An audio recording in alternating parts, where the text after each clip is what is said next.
Mas Burhan tadi sudah sangat terbuka ya Mas Romi menyatakan bahwa ada endorsement dari Presiden Jokowi dalam proses panjang sampai dengan hari ini. Kemudian juga ada keterbukaan faktor kekuatan logistik. Dengan keterbukaan dari P3 sendiri seperti apa sebetulnya efeknya Mas Burhan? Ya, begini ya, kan Mas Andi ini dapat dua tugas sekaligus dari P3. Yang pertama, diusulkan menjadi cawapres oleh P3 mendampingi Mas Ganjar. Yang kedua adalah sebagai ketua Bapilu.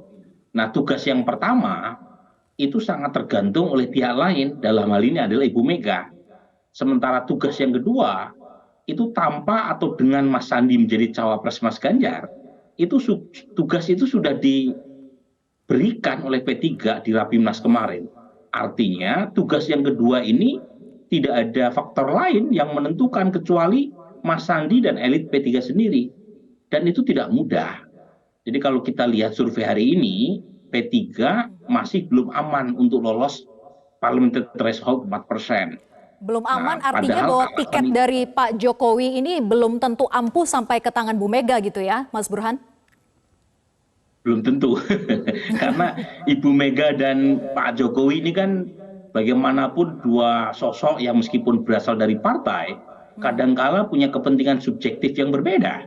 Dan kalau kita lihat nama yang sempat muncul dari kantong Ibu Mega, meskipun masih testing the water ya, itu nama-nama yang mungkin buat kepentingan Pak Jokowi itu tidak cukup tepat ya, karena bagaimanapun nama seperti Pak Nasaruddin Umar itu secara elektoral tidak cukup menjual.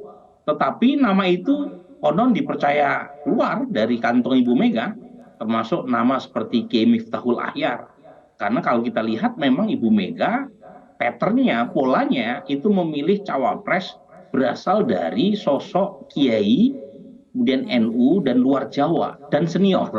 Nah, tapi lagi-lagi ini kan sesuatu yang bisa dinegosiasikan.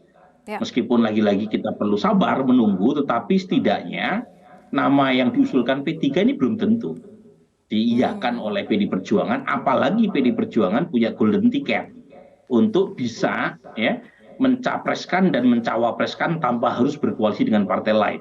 Nah, konstelasi yang menentukan adalah apakah jelang pendaftaran itu selisih Ganjar dan Prabowo itu masih selisihnya tipis atau tidak. Kalau misalnya statistically tight atau neck to neck, maka peluang Mas Sandi meningkat.